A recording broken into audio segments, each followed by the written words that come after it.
आप देख रहे हैं सत्यहिंदी.com। एक नजर अब तक की सुर्खियों पर। भारत के पहले प्रधानमंत्री जवाहरलाल नेहरू को लेकर हरियाणा के पूर्व मुख्यमंत्री और केंद्रीय मंत्री मनोहर लाल खट्टर की टिप्पणी ने एक नया विवाद शुरू कर दिया है। रोहतक में एक कार्यक्रम के दौरान उन्होंने कहा कि जवाहरलाल नेहरू दुर्घटनावश देश के प्रधानमंत्री बन गए। सरदार वल्लभ भाई पटेल या डॉक्टर भीमराव अंबेडकर को उनकी जगह प्रधानमंत्री बनाया जा सकता था। डॉक्टर अंबेडकर की भूमिका बहुत बड़ी है, लेकिन कांग्रेस हमेशा अपनी पार्टी के हित को ऊपर रखती है। वहीं अब उनकी इस टिप्पणी पर पलटवार करते हुए कांग्रेस ने खट्टर को एक्सीडेंटल मुख्यमंत्री कहा है। एक प्रेस कॉन्फ्रेंस के दौरान वरिष्ठ कांग्रेस नेता भूपेंद्र सिंह हुड्डा ने कहा कि जो व्यक्ति खुद दुर्घटनावश मुख्यमंत्री बना वो सिर्फ ऐसे ही बयान देंगे। गंगा, यमुना और पौराणिक सरस्वती नदियों के संगम पर आज सोमवार से महाकुंभ के मेले की शुरुआत हो चुकी है, जिसमें विभिन्न क्षेत्रों से आए 40 लाख से अधिक लोगों ने पहली पवित्र डुबकी लगाई। उत्तर प्रदेश के मुख्यमंत्री योगी आदित्यनाथ ने कहा कि 13 जनवरी से 26 फरवरी तक चलने वाला महाकुंभ भारत की प्राचीन सांस्कृतिक और धार्मिक परंपराओं को वैश्विक स्तर पर प्रमुखता प्रदान करेगा। वहीं महाकुंभ की शुरुआत को प्रधानमंत्री नरेंद्र मोदी ने भारतीय मूल्यों और संस्कृति को संजोने वालों के लिए बहुत खास दिन बताया।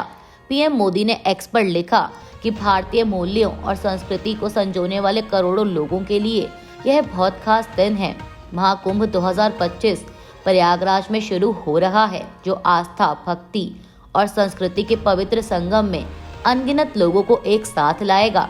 महाकुंभ भारत की शाश्वत आध्यात्मिक विरासत का प्रतीक है और आस्था और सद्भाव का जश्न मनाता है। पंजाब और हरियाणा बॉर्डर पर किसानों की मांग को लेकर आमरण अनशन पर बैठे किसान नेता जगजीत सिंह डल्लेवाल का अनशन आज सोमवार को 49वें दिन में प्रवेश कर गया।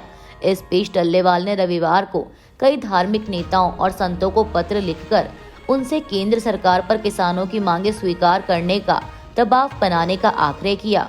वहीं अन्य किसान नेताओं ने कहा कि डल्लेवाल की हालत बिगड़ती जा रही है। आपको बता दें कि संयुक्त किसान मोर्चा गैर राजनीतिक के संयोजक डल्लेवाल पिछले साल 26 नवंबर से पंजाब और हरियाणा के बीच खनौरी बॉर्डर पर भूख हड़ताल पर हैं। केरल के मुख्यमंत्री पिनराई विजयन ने रविवार को कहा कि सीपीआईएम के नेतृत्व वाली एलडीएफ सरकार महिलाओं की गरिमा को ठेस पहुंचाने और उन पर हमला करने वालों के खिलाफ सख्त कार्रवाई करेगी। सीपीआईएम जिला सम्मेलन के तहत एक जनसभा को संबोधित करते हुए विजयन ने कहा कि राज्य सरकार शब्दों, दिखावे या इशारों के जरिए महिलाओं पर हमला करने वालों के खिलाफ सख्त कार्रवाई करेगी। उन्होंने कहा कि हम महिलाओं पर किसी भी तरह के हमले को बर्दाश्त नहीं करेंगे। दिल्ली विधानसभा चुनाव 2025 के लिए भाजपा ने मुस्तफाबाद निर्वाचन क्षेत्र से मोहन सिंह बिष्ट को मैदान में उतारा है, क्योंकि उन्होंने करावल नगर सीट से हटाए जाने और उनकी जगह कपिल मिश्रा को टिकट देने पर नाखुशी व्यक्त की थी। आपको बता दें कि करावल नगर से भाजपा के वर्तमान विधायक मोहन सिंह बिष्ट ने रविवार को कहा था कि निश्चित रूप से पार्टी का ये निर्णय गलत है। कपिल मिश्रा क्या हैं, वो कौन हैं, ये सब यहाँ की जनता अच्छे से समझती है। मेरा करावल नगर की जनता से पारिवारिक संबंध रहा है। मैं परिवार मानता हूँ और परिवार के आधार पर विकास कार्य करता हूँ। उन्होंने आगे कहा था कि पार्टी ने निर्णय लिया है।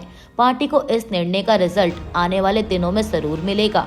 5 तारीख को करावल नगर का इतिहास बताएगा कि जमीनी कार्यकर्ता का वजूद है या हवा हवाई है। नोबेल प्राइज विजेता मलाला यूसुफजई ने मुस्लिम नेताओं से अफगानिस्तान में महिलाओं के लिए तालिबान की ओर से बनाई जा रही नीतियों को चुनौती देने का आग्रह किया है। मलाला ने कहा है कि सीधे शब्दों में कहें तो अफगानिस्तान में तालिबान महिलाओं को इंसानों की तरह नहीं देखता है।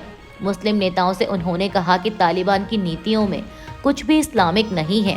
तालिबान अपनी नीतियों के माध्यम से महिलाओं को पढ़ाई करने और काम करने से रोक रहा है। आपको बता दें कि 27 साल की मलाला को लड़कियों की शिक्षा पर खुलकर बोलने के कारण 15 साल की उम्र में तालिबान ने उन पर हमला किया था। मलाला के सिर में गोली लगी थी और उन्हें इलाज के लिए इंग्लैंड ले जाया गया था। भारत और बांग्लादेश की सीमा पर चल रहे निर्माण कार्य पर बांग्लादेश ने आपत्ति जताई है।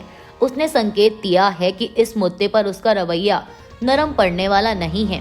बांग्लादेश गृह मंत्रालय के सलाहकार retired lieutenant general Mohammad Jahangir Alam Chowdhury ने कहा कि भारत और बांग्लादेश की सीमा की जीरो लाइन से 150 गज के अंदर किसी भी निर्माण की भारत को इजाजत नहीं दी जाएगी। मीडिया के अनुसार चौधरी ने कहा कि 3 जिलों में सीमा के पास 5 स्थानों पर पीएसएफ को निर्माण कार्य करने से रोक दिया गया है और साथ ही गृह मंत्रालय ने विदेश मंत्रालय को जानकारी दी है कि भारत सीमा मुद्दों पर हुए समझौते का उल्लंघन करने की कोशिश कर रहा था।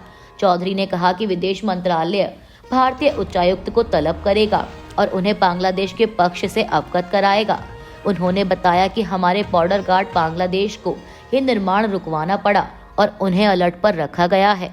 भारत के शीर्ष क्रम के बल्लेबाज श्रेयस अय्यर को रविवार को मार्च में शुरू होने वाले नए आईपीएल सीजन से पहले टीम पंजाब किंग्स का कप्तान घोषित किया गया। बता दें कि श्रेयस अय्यर ने 2024 में खिताब जीतने वाले अभियान के दौरान कोलकाता नाइट राइडर्स की कप्तानी की थी।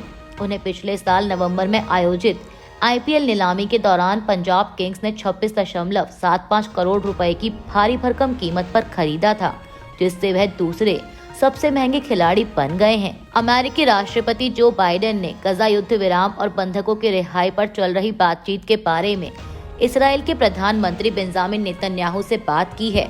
बता दें कि यह बातचीत डोनाल्ड ट्रंप के राष्ट्रपति बनने से पहले किसी समझौते तक पहुंचने के आखिरी प्रयासों का हिस्सा है, क्योंकि डोनाल्ड ट्रंप पहले ही कह चुके हैं कि उनके राष्ट्रपति कार्यालय पहुंचने से पहले अगर बंधकों को रिहा नहीं किया गया तो तबाही मच जाएगी। वहीं व्हाइट हाउस के मुताबिक फोन पर हुई बातचीत के दौरान राष्ट्रपति बाइडेन ने हमास की ओर से बंधक बनाए गए लोगों की रिहाई और तत्काल युद्ध विराम पर जोर दिया। उन्होंने गजा में मानवीय सहायता बढ़ाने की जरूरतों पर भी बात की। अमेरिका के लॉस एंजल्स में आग लगने के कारण मरने वालों की संख्या बढ़कर 24 हो गई है और इस बीच कैलिफोर्निया के मौसम वैज्ञानिकों ने आगे भी तेज हवाओं को लेकर चेतावनी दी है। मौसम वैज्ञानिकों का मानना है कि इलाके में तेज हवाओं के कारण इस हफ्ते आग और भड़क सकती है। वहीं अग्निशमन दल अभी भी 3 जगहों पर आग पर काबू पाने की कोशिश कर रहा है। मीडिया रिपोर्ट्स के मुताबिक आग के कारण सबसे अधिक तबाही पैलिसेड्स में हुई, जहां 23,000 एकड़ से अधिक का इलाका जल गया।